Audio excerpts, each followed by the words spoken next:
I wrote my first book when I was in high school, so I started writing when I was 15, and as I said, I made some attempts in my early 20s to get published and failed miserably.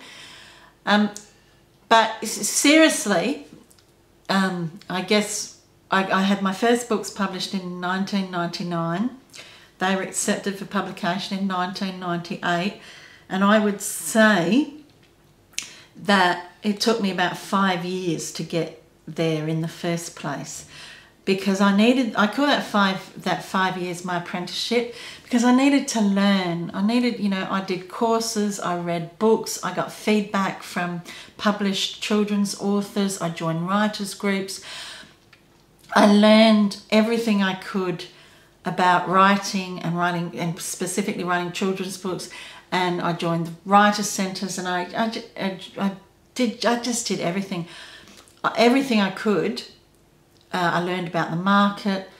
So that to me was my apprenticeship. I needed to learn, I needed to focus my skills, I needed to practice, and then people, publishers took me seriously because I'd taken the time to learn and present them with material that they could publish. I think to be a children's author, you do need to be in touch with your inner child.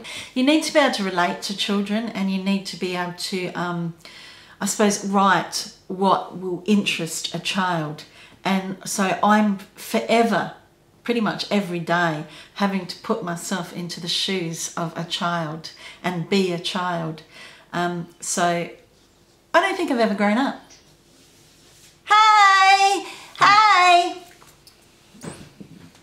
Okay, my inner child's a little bit little today. You can be bigger. Okay! So yes, I'm in touch with my inner child, and I think it's important to be in touch with your inner child. Can we go and play now? No, we have to finish this interview. Aww! My inner child's starting to complain. What tends to happen with children's books is that the age group that your story is intended for relates to the age of the main character.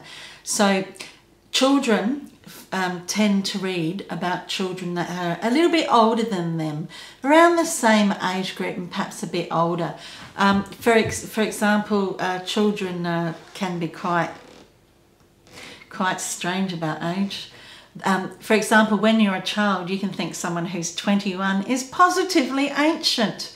And when you're a child, you can also think that someone who's only like a year younger than you is a baby. Children tend to read about their peers, and that includes people that are slightly older than them. So for example, if I was writing about a 13-year-old, my book would be for 10 to 12-year-olds. So that's sort of how you gauge it. So something for, say, a 12-year-old would probably be what we call middle grade.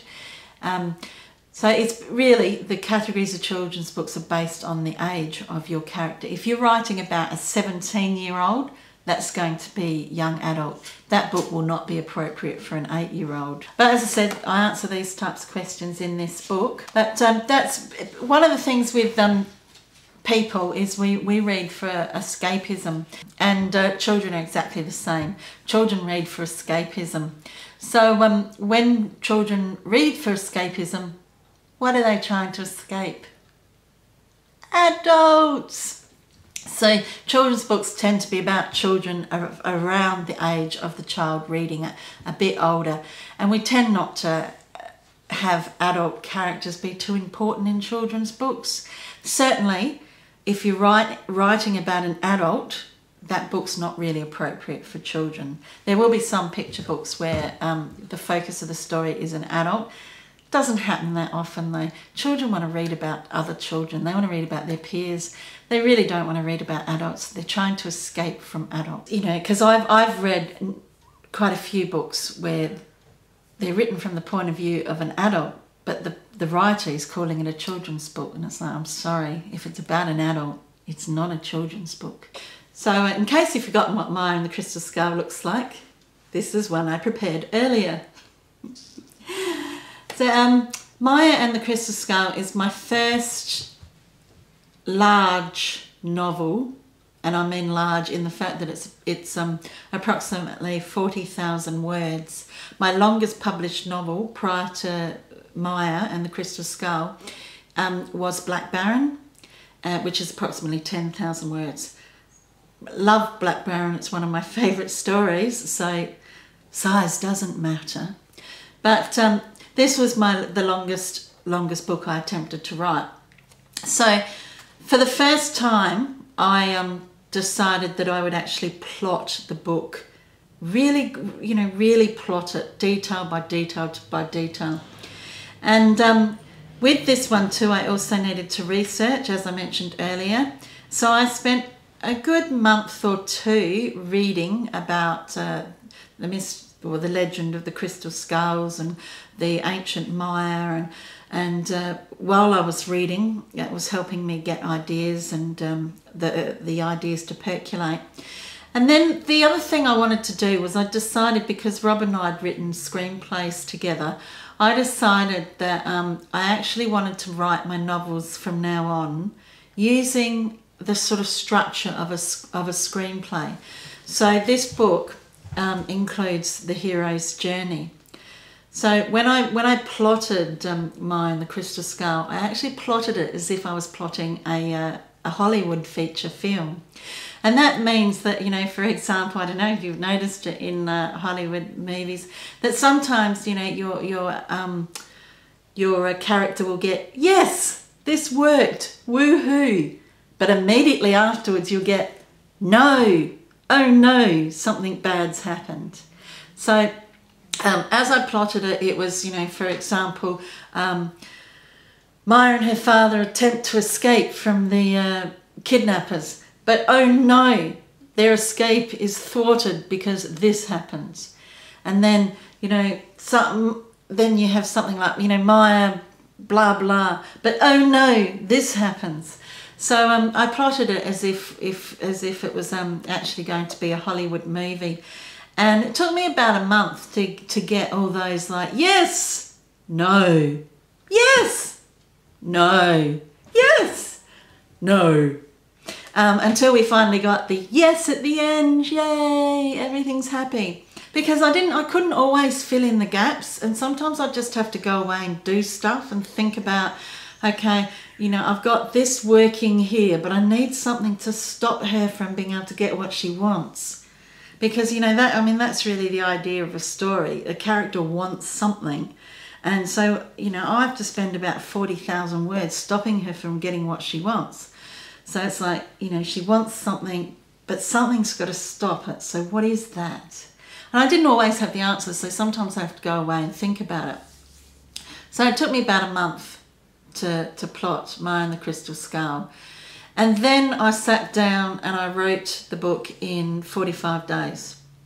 Now, the reason I wrote it quickly like that was because I did the math.